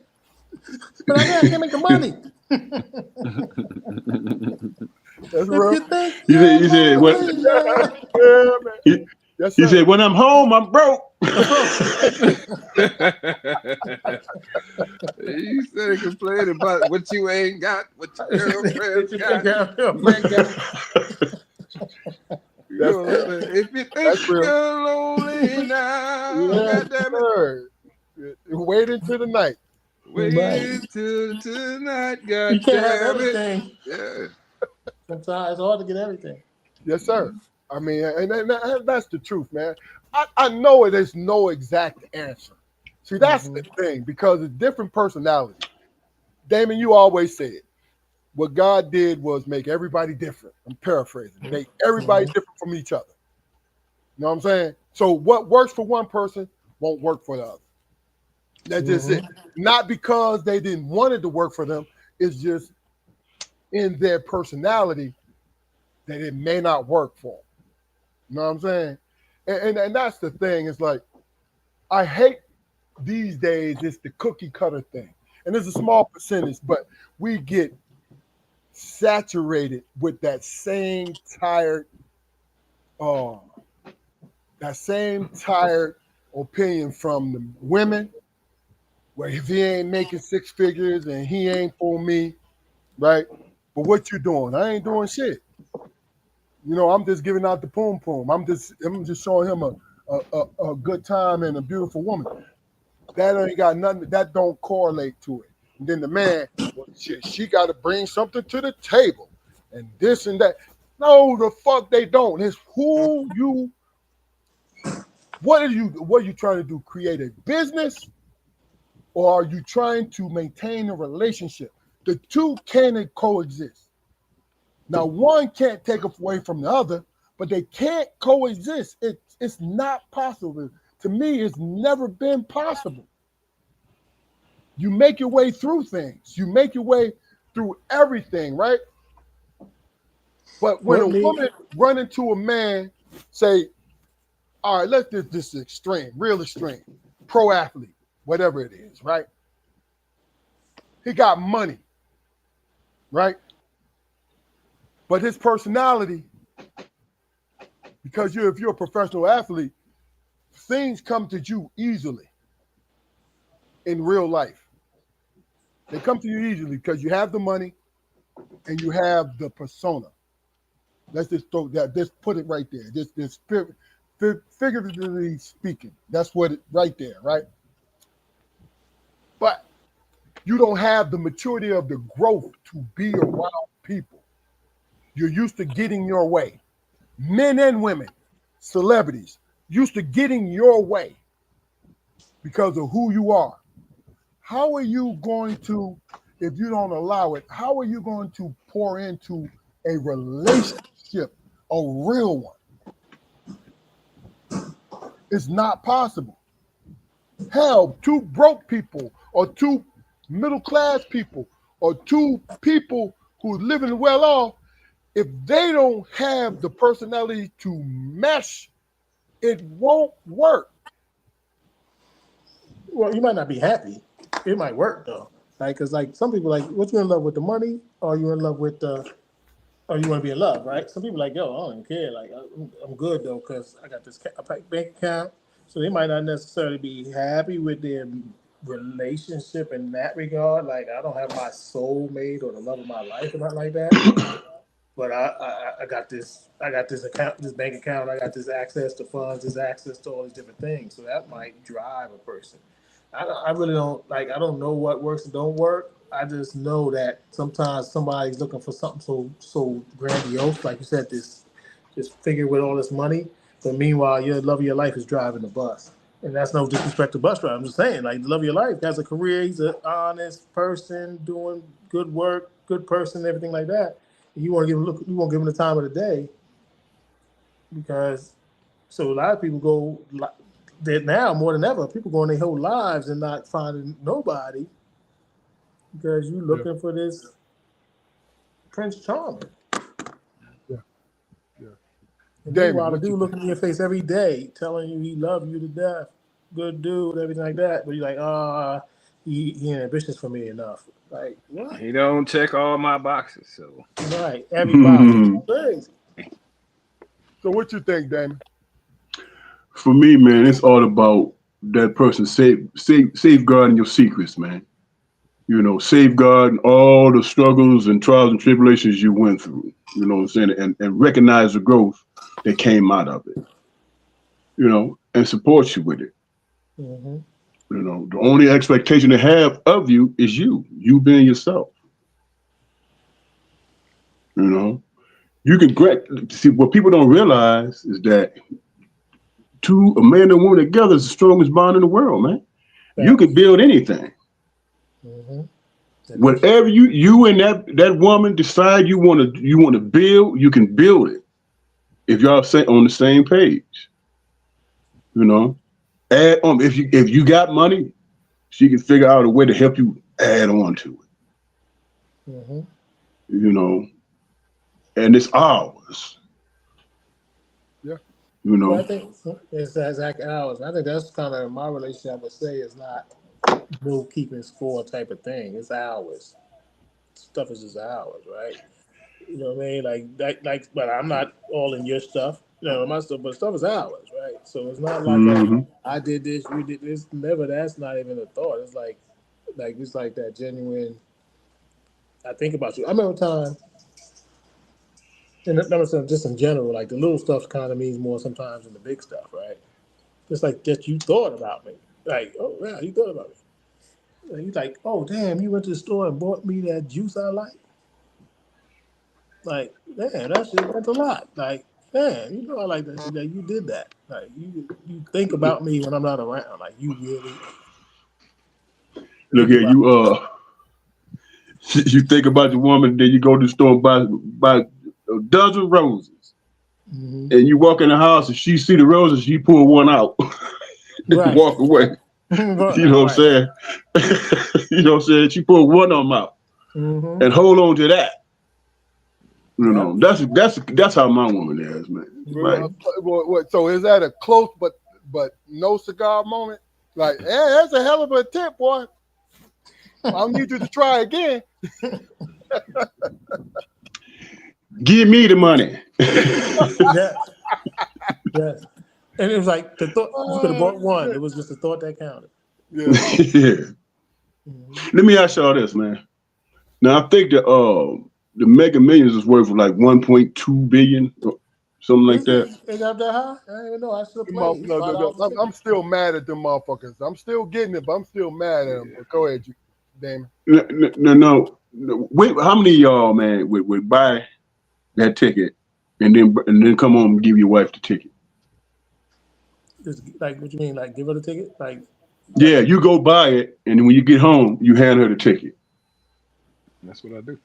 No, I would say it'd be definitely ours though. I wouldn't. Bro, no, I'm gonna tell you. I'm a cash it myself though. I wouldn't. I don't trust my wife, but I'm a cash it. No. This is the truth. This is the truth.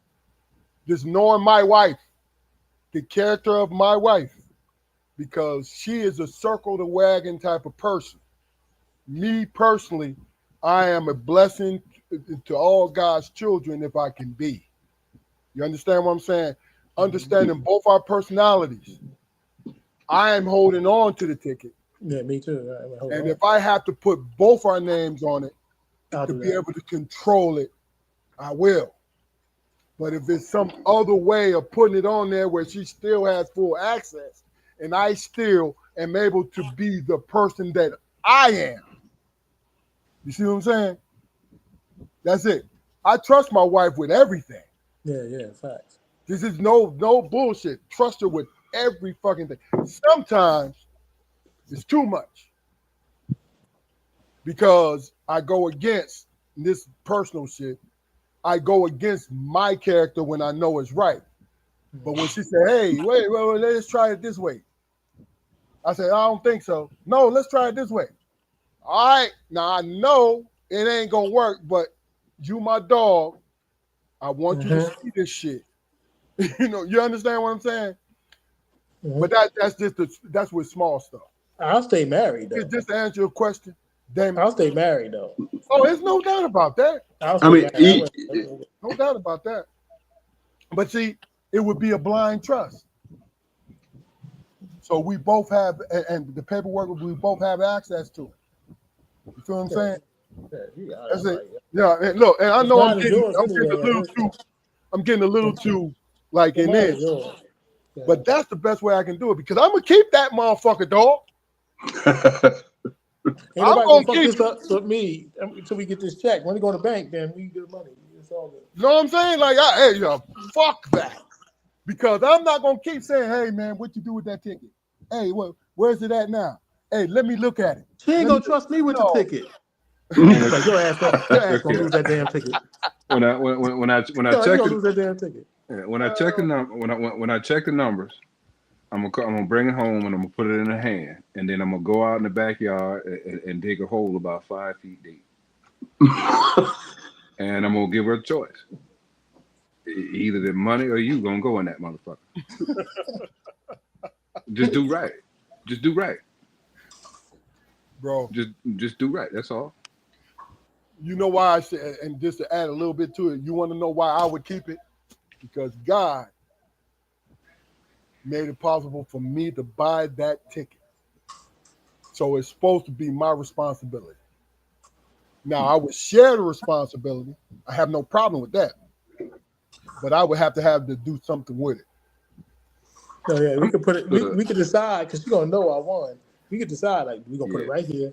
This it, but we get into where we, but at the end of the day, you ain't giving that shit to me. Like, babe, go put the ticket over there and make sure it's good. He like, nah, I don't trust this mom.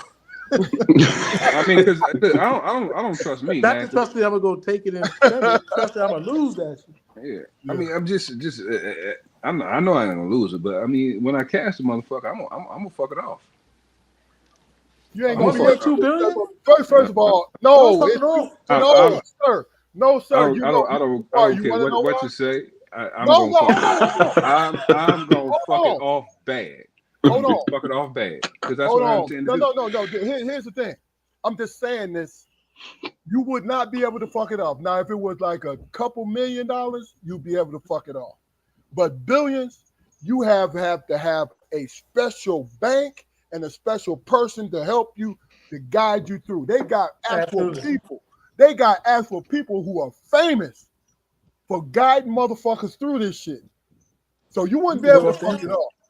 Now you live off the interest of that shit. Yeah, they don't do it for free. They don't do it for free. 1.2 billion. At the government get theirs, still a whole lot of goddamn money. 700 million? 600 million, 700, 600 million. Yeah. Okay. And I'm fucking it off.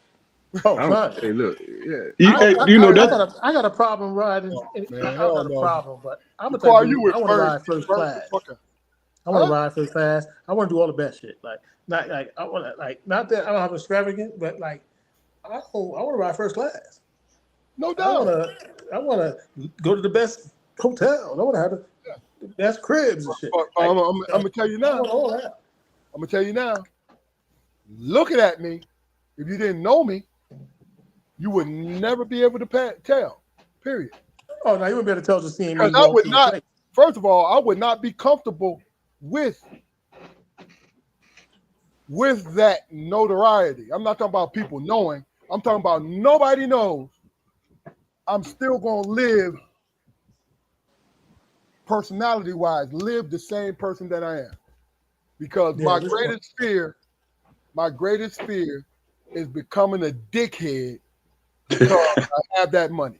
That's real. At this age, I don't think I would change at all. If I was in my 20s and caught it, you're supposed to. I'd be an asshole. I'd be an asshole out here. Who knows? But at this age, you're supposed to be an asshole, man. I'm sorry. At this age, I'm like, I am who I am. Yeah. If you get money, man, and then it turns, doesn't really mean that much to me. If you get money and it turns you into an asshole, you were always an asshole. You're right. You were just afraid to act on it. Look, absolutely. You was humble like a motherfucker until you got that money. He's like, you know what? I can live now. I can live. Well, like life did a great job of humbling me because had I just achieved super success, I might have been a little asshole. For a while. Like I think I would have came back to like, oh snap, but I would have had a long asshole period probably. Listen, but honestly, I'm gonna be honest with you. If I won that kind of money, I'm rallying the troop. Hey, yo, we all need to shut the cribs down. We need to meet in one damn place. Yeah. Because I get that. You got that kind of money, people gonna find out about it. You know what I'm saying? No doubt about it. Some of these states just broadcast your name voluntarily. Some states you don't have to. Some states you don't have to. I think in North Carolina they give you a couple years before they have to broadcast your name. I think in Maryland, you might have to say it, but DC you don't. Mm-hmm. So if you went to DC, like I'm right on the border, that's why I speak to that, right? So sometimes I buy my tickets from Maryland, sometimes I buy them from DC. And I think I can't even in DC I can't even imagine. I can't imagine what it be like. I mean, I think I would enjoy it, but I'd be careful as hell, man. I wouldn't tell nobody though. I wouldn't tell nobody. Oh hell no. You know. I wouldn't tell you. You'd be like, yeah, son, you live a little kind of fat. Yeah, son, a little something came through. I had a little investment, something. But you know what's so crazy about it is the way I live now, my life is incognito anyway. My brothers would know, but everybody else wouldn't know because I'll be living the same way. It's just all my fucking bills would be paid. I wouldn't be living the same way. And look, I'm gonna tell you the crazy thing about it. I would have shinier toys though, but it would be low-key shinier toys. You know what I'm saying? I'm not buying a fucking Phantom. I'm not buying this. I'm not. No, sir. No, I ain't buying no Phantom. Why the fuck would I want that? I'm not a Phantom guy. Yeah, I probably passed all that in my life, but I'm gonna have I'm not gonna have no big grandiose crib because I don't need no big ass house that I ain't using, right? But I'm gonna have a nice. I probably still stay in my same neighborhood, but I just probably move to the nicer joints. I want something with a nice little pool. My shit gonna be a little nicer. My cars are gonna match my house. You know, but I want to drive in luxury, but I don't need. I might have a house somewhere else. $1.2 billion. I might have a house somewhere where I could have a Ferrari or something. Not that I want to drive fast, but I might be like, I just need to drive this bitch. I'm gonna tell you, if nobody knows, I don't know how much I would probably move into have a house built, right, low key built. But if nobody knows that I have it, I wouldn't change shit. That's just my own personal opinion. I think I would just. At the end of the day, I think I would have another place somewhere, right? Where I got flat land. Oh yeah, it's no doubt. Some nice shit. So I'm gonna have something somewhere. But my main crib, I probably would still stay in this area I'm at, and just. I haven't been enough places to know if I would just stay here. Shit, I get that money, go someplace. I'm like, oh, I'm gonna be over here. I'll tell you something, and then we're gonna move into our next topic. 3 years ago, I was in Atlanta. Now I'm only about 6 hours away from Atlanta and Raleigh. And had I had a couple opportunities to go. I just didn't never go. And coming from Detroit, we always heard about Atlanta because a lot of Detroiters migrated in the 70s, migrated to Atlanta. Early 80s, migrated to Atlanta. A lot of Detroit people down there right now, right? Here's the crazy thing. My first time, like, extended 3 years ago, and I've been here since 2095, right? I was in a subdivision, man, and this affected the hell out of me. I was in a subdivision with houses that was like 4,500 square foot. Beautiful subdivision. It's like about 500 houses in this subdivision, right? I've been in those kind of subdivisions before. And there's been black people in those subdivisions sprinkled throughout those subdivisions, right? And you know, it's white people, right? But this was the first time that was in one of these kind of subdivisions and everyone was all black. That fucked me up, man. Now, I'm the type of guy, I think the four of us are the type of people who've seen just about everything in life. But I can honestly say that was the first time I saw something that overwhelmed me. I was like, this is the wildest shit. And it was low key. We was low key. We was just over at someone's house, you know, after a baby shower, right? My wife's nephew. And it was his future in-law's house. But I'm standing out front. I'm seeing neighbors come out. And I was like, holy shit. and I said, does it mean that this is what it means to be black in America? Not understanding that in different places, this is the normal? Mm-hmm. Right. You walk up to somebody and ask to speak to the woman at the house, Keith? Say what? I said, did you walk up to somebody and ask to speak to the woman house like the black people they belong in? Oh, you go with that bullshit. Go ahead. This ain't your house. This ain't your house, boy. Damn. What was that joint? What was I watching? That movie, Malcolm. What movie was that? The fight. About the fight. And Jim Brown was talking to the dude on the porch. And dude said, "Oh, I gotta go in and move this bookcase." They talking real nice to each other. What was the name of that movie? And then they go, it's about the night before Muhammad Ali fought Sonny Liston. Malcolm X. What's the singer's name? When they was in the hotel. The hotel, yeah. So Muhammad Ali, Jim Brown, Sam Cooke. So Jim Brown said, "I'll help you move it." He talked to him for like 20 minutes. He talked to him for a long time, real nice, like they're the best friends. Jim Brown said, "I'll come in the house, help you with that." He was like, "Oh, you know we don't let niggas in our house." Yeah. No, bro. Oh, no, we don't let niggas in our house. Man, listen, let me tell you something. Honestly, we come from that generation. See, people younger than us, I'm talking about decades younger than us, don't know that reality, bro. Like, that was some real shit. It wasn't no theatrical movie stuff. That was real. No, that's some real shit. Yeah, man. Yeah. I remember there used to be white boy neighborhoods, like close to black neighborhoods, where if you were in their neighborhood, they chase you out. Yep. By the time I became like a teenager, that shit happened quick. It happened from like in 5 years, a dramatic difference. Like, yo, they chasing us to the point where they don't even live here no more. Like, literally, like from junior high school, they chasing us. By high school, they not even in the school no more. Back home at the crib in Detroit, white people was all in the middle in the inner city. Next thing you know, this is where they came to the term white flight. Mm-hmm. They moved to the suburbs. You know what I mean? And it got to the point where downtown, other than after 5 o'clock, when people went home after work, definitely, it looked like a ghost town. Mm-hmm.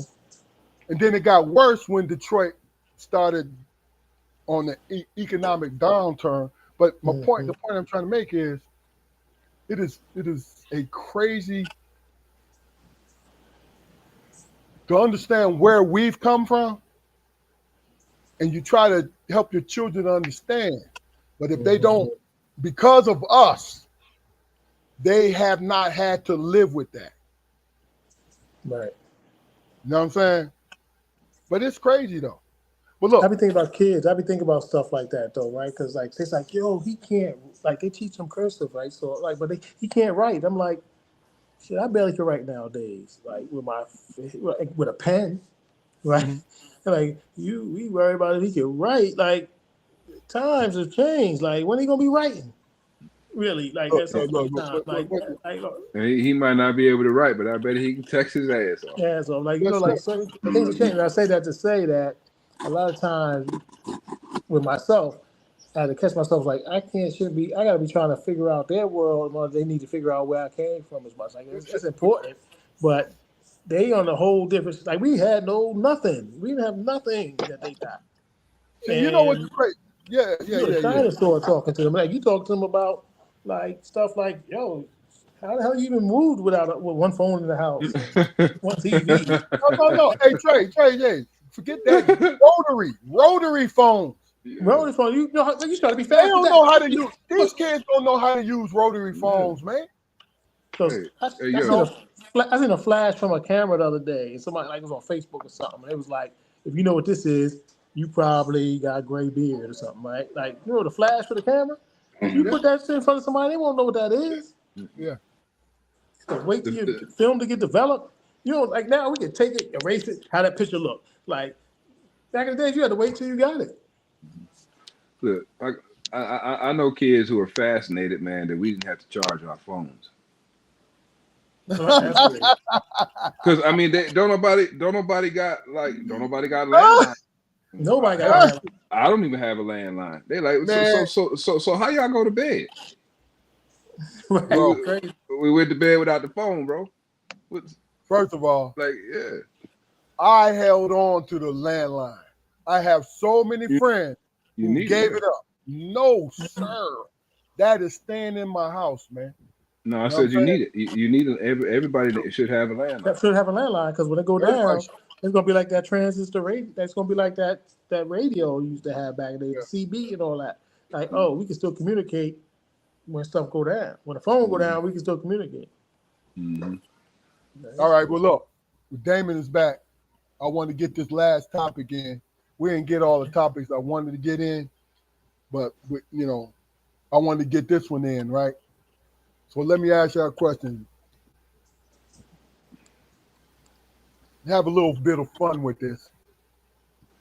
In your opinion, is marriage more a partnership or a sponsorship?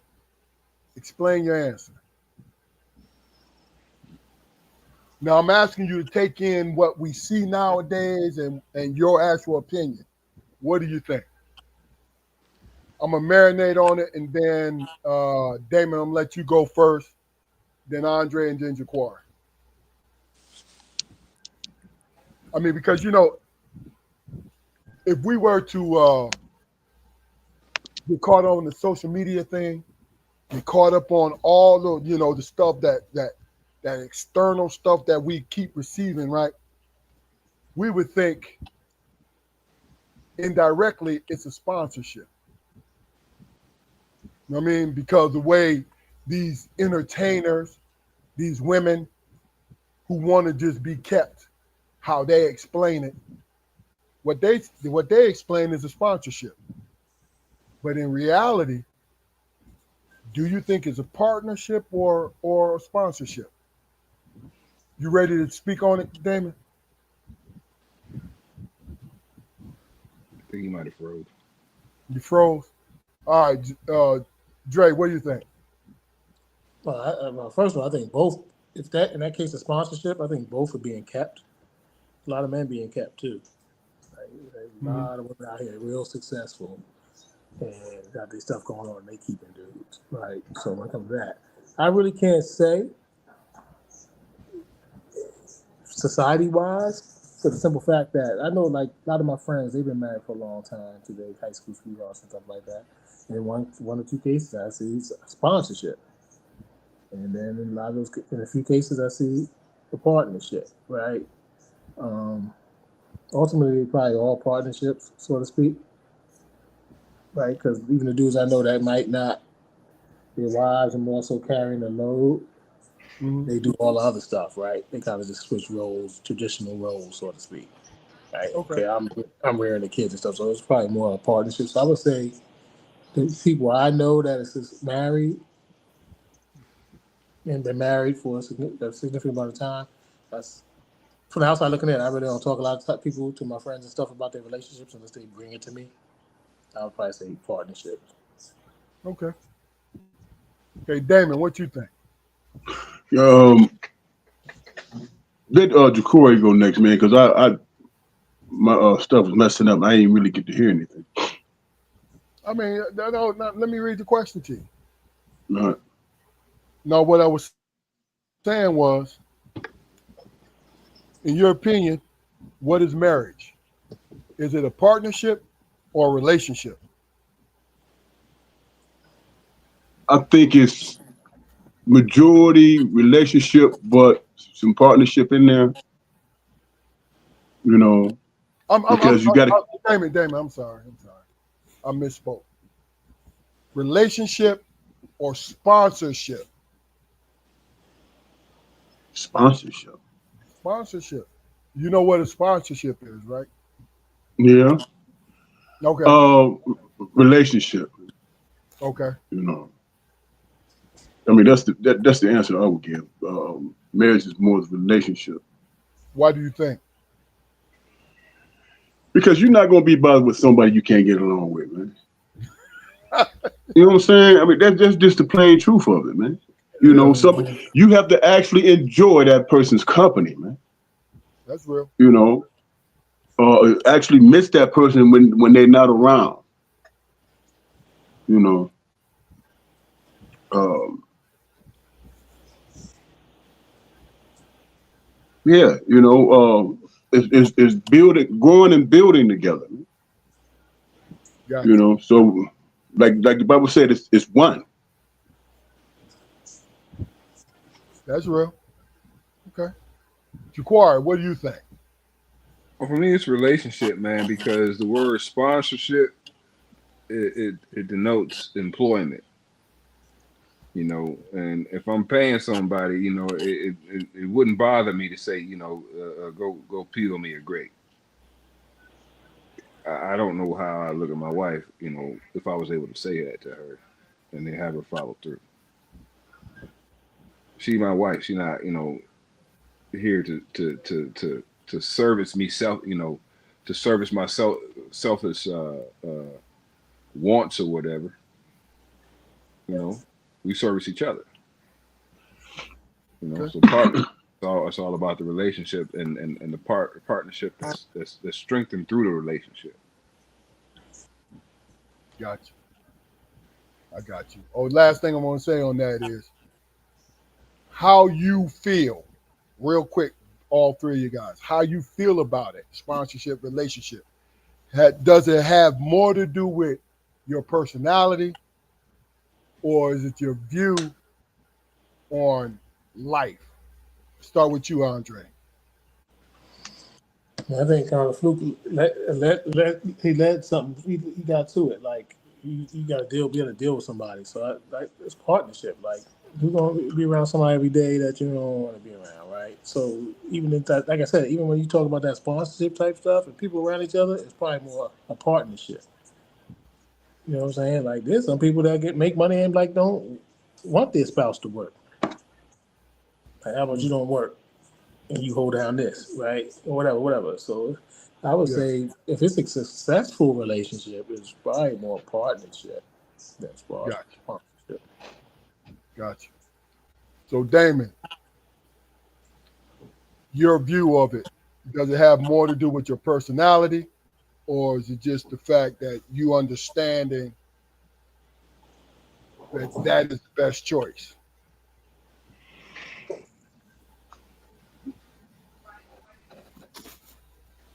It has a lot to do with my personality, man. You know what I'm saying? Because as I experience the world, you know what I'm saying, you want to be able to share that with somebody.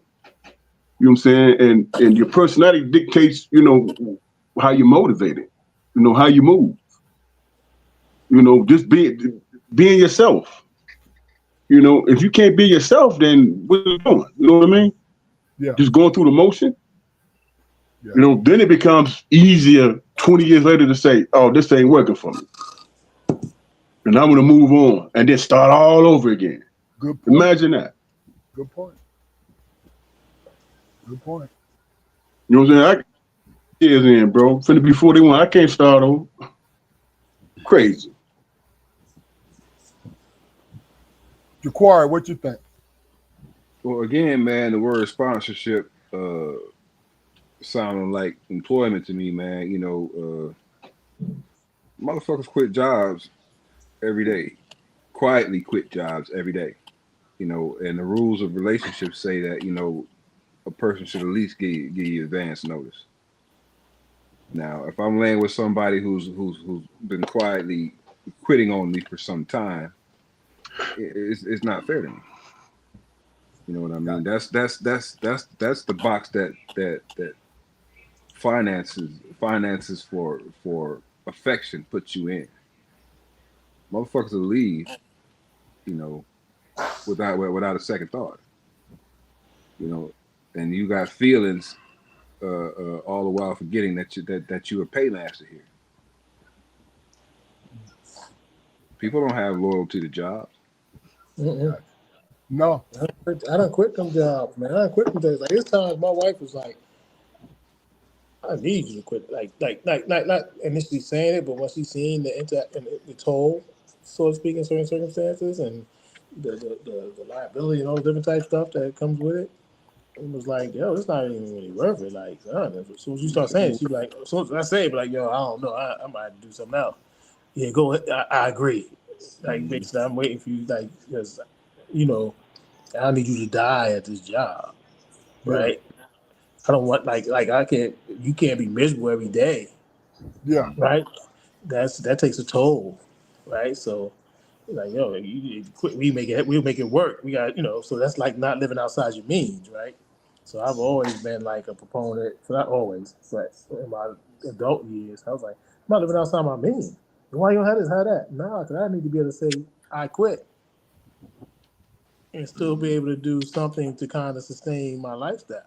Like, not totally be like my supervisor said the other day, hey, people like to live indoors. So people want to live indoors.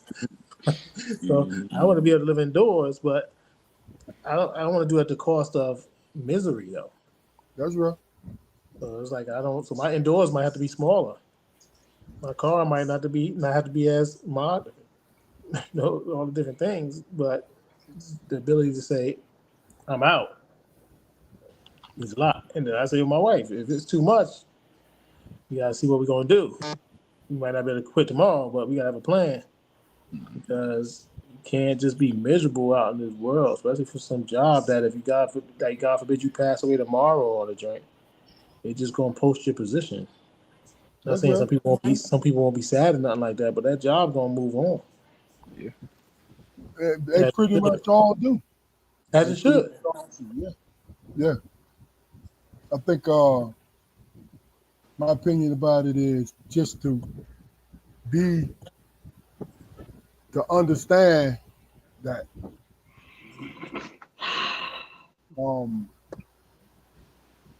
understand what direction I want to go for my happiness. Because it took me a long time to understand what makes me happy. And I'm talking about not the superficial stuff. What actually makes me happy and content and anxiety free? Because there's a lot of ducks in a row have to line up for me to be anxiety free and happy. That's real. So what I discovered is understanding that if one is in place, I can stay above water and I can find a reason to smile until they both is in place. Mm-hmm.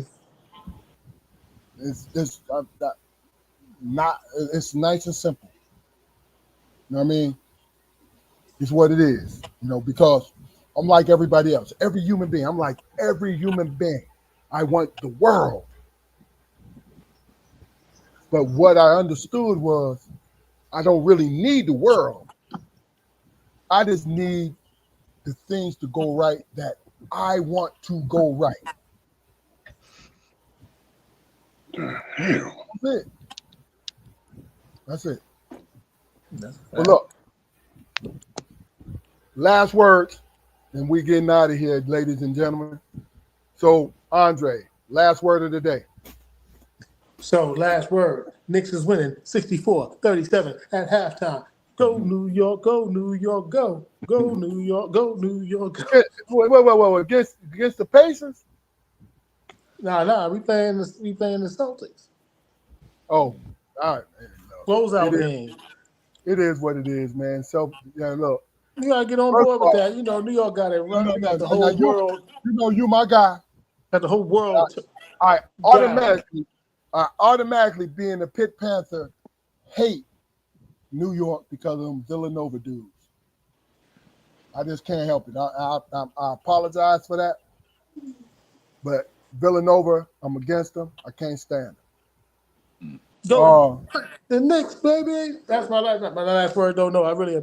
So why would I say this? My last word really is like, I don't like to say I'm proud of nobody because I don't feel like I'm in that position to say I'm proud of somebody. It kind of sounds like you better than somebody sometimes, right? But for lack of a better term, I'm proud of y'all, like y'all consistency and doing this. You said 3 years and week to week to week to week, no matter what, staying on that and staying to it with it. That's monumental to me. Like it's great. Like and just because not only that, that's just the committed effort between y'all to consistently make sure that y'all talking, that whether y'all talk outside of this, how much you talk, but just doing that, but just to do something consistently for a period of time that you not have to do on your own, not that you have to do for the job, like on your own, that you make that commitment and stick to it. I salute that. So, like I said, I want to get on more now. My job situation changed, so I can get down a little bit more, but No doubt. I definitely appreciate what y'all, what y'all have done and what y'all doing and what y'all gonna do. Look, Dre, you know you always been my dog. If you call me every week to come on, you know you can come on. I have no problem with that because I like your perspective. I like the way you see the world. You know what I mean? And like I said, we've been dogs from way back. You know what I mean? Let us know if you want to. 40s on the ledge. 40s on the ledge. 40s on the ledge. Damn right. Damn right. Jaquari, last words, bro. I thoroughly enjoyed this conversation, man. I look forward to the next time. Dre, I thank you for your time, brother. Anytime you're ready, we'll dust your spot off. Peace. See y'all next time. Trying to wait for Damon. Appreciate it. Trying to wait for Damon to come back. But him moving out, him living out in the boondocks, sometimes we have problems. But standing on the ledge, circling out 40s now, huh? Look at 40s on the towers. Yeah. I bet y'all wouldn't do it nowadays, would you? VV. Hey, VV. Nah. Nah. Everybody wiping the bottle off and shit. Bro, we would all have our own. What are you talking about? You used to tell me I was circling the number. I just assumed that circling on 40s was just like y'all all drinking 40s. Listen. Passing the 40? Yeah. Nah, we weren't doing that. No. It was on occasion we were, right? Yeah, At one time when Fluke came up, and I'll tell you about that when I burned half my mustache off on the concrete. But we had a case of Old English, and we circled up about 8 of those between like 6 of us. And anybody know what circling up mean? It means take a big guzzle, pass it to the next person. And we was incorporating bottles, and we went around. That's what we did. But that's that young shit. You know what I'm saying? Yeah, I wasn't above the contamination, right? Yeah, I would pass that thought. yeah, I'm saying, yeah. But you know what? It's the funniest thing, man. You know, young folks don't even really drink nowadays, man. They Nah, they smoke. No, don't. they They don't. Yeah, don't. they They don't. smoking and My smoking wife, and doing pills and shit. yeah, my wife working in the alcohol business. They like kind of like, wow, like you gotta be careful because people ain't drinking as much no more. Like even socially, Yeah, this new age, they drink lightly socially, but they more like you said, they smoking. So now they got like some THC infused drinks. Man, and that is we the most thing. That's the most dangerous drink in the world. You hear me, dog? For real. But I didn't think I could try it. I ain't want to try it. I would never try it, Dre. Would never try it. Hey, but you know what though? Young folks don't vibe in the clubs like we used to, right? And this not a knock on them. They don't know how to have fun like we used to have fun. They can't get off the phone half the time. You know what I mean? They posting, they, Yeah. or they looking at their phones or something. So a lot of times, it's a different type of fun, I would guess. Okay. And you know what it is? Getting likes on IG and different places. That's that amount of fun. But look, Because you're not really us, there. We old. Yeah. It's like I go to a game. Say I go to a game, right? So if people go to a game. So if I go to a game, I want to make sure I'm not looking at the screen more than I'm looking at the actual action, right? I want to make sure I'm really experiencing the game. So like I think now when they out and about the clubs or whatever, they not experiencing it through the phone, through the lens, opposed to sometimes really actually experiencing what's taking really place around them to some extent, right? I was in a bar. There's no lie. I knew young kids did it, right? When I say young kids, 25, 35, between that range. But I was around a 40-something-year-old. The table was next by us. We're in the bar. And I saw women had a phone, duck lips. I was like, what in the fuck is going on? Oh yeah, I think you made a good point. I stand corrected. I think it's not even an age thing. I think older people doing it too. Yeah. And look, I go out with coworkers. My coworkers are younger than me. I'm unk in the building or whatever. So on occasions I go out with them and take pictures or whatever. I'm not none of those pictures. So people don't believe I was even there. And I like it like that. I mean, right. you enjoy me when you see me. Right, and I'm a hell of a time. So you talking about me, but you just don't see me. Yeah. Yeah. That mystery is cool though. That mystery is cool. Everything is with the middleman nowadays. Basically, everything got something between us, right? It's something always between us. I'm gonna tell you the funny thing. I'm gonna tell you the funny thing. Last thing I'm gonna say. The funny thing is, our kids will watch. Keith Jr. is the only one. He was able to experience this, right? Our kids would trip out on the type of people we were in nightlife. The person that they see every day, and the person who would go to the bars, go to the club, and enjoy ourselves. They were like, whoa, is that you? Wait a minute. You know what I mean? Because I'm going to tell you real quick. Bill, it was me, Bill, and Bruce, and my son, Keith. We was in Philly at Lou and Choose, right? Keith was astounded on my bar persona. I chose those words for a reason. My bar persona. And he looked after we was done hanging out, and his mom showed up later that night with her cousins, right? And he looked at us in a whole new different light after that night. You know what I mean? But look, it looks like Damon ain't gonna come back to us. You know what I'm saying? But listen, go to our YouTube channel, like, share, and subscribe. Understand the Strong Perspective Podcast is a conversational show that really and truly the adults on the show speaking on the way they see life and their version of life, our version of life you're able to find little nuggets in them that relates to you because we are having a conversation. That's what we do. And I think we excel at that. So go to our YouTube channel, like, share, and subscribe. Do our thing. You see the Cash App at the end of Big Dog under me. You know, it's still charitable. Go to our pod channel's Cash App. Throw a couple dollars on just to keep us going. It is what it is. If you don't, that's cool. It don't make a difference.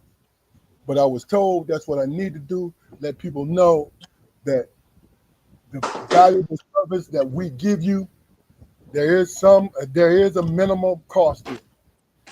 The only reason I'm doing it, folks. That's the only reason why I'm doing it. Because I could do this every day and love it. Feel me? And look, this is Strong Perspective Podcast. I'm one of your hosts, Keith Armstrong, along with Jaquari and Damon Armstrong and Andre Mullins. We're going to bid you good night. Last words, guys. What you want to say to the people? Peace. Peace.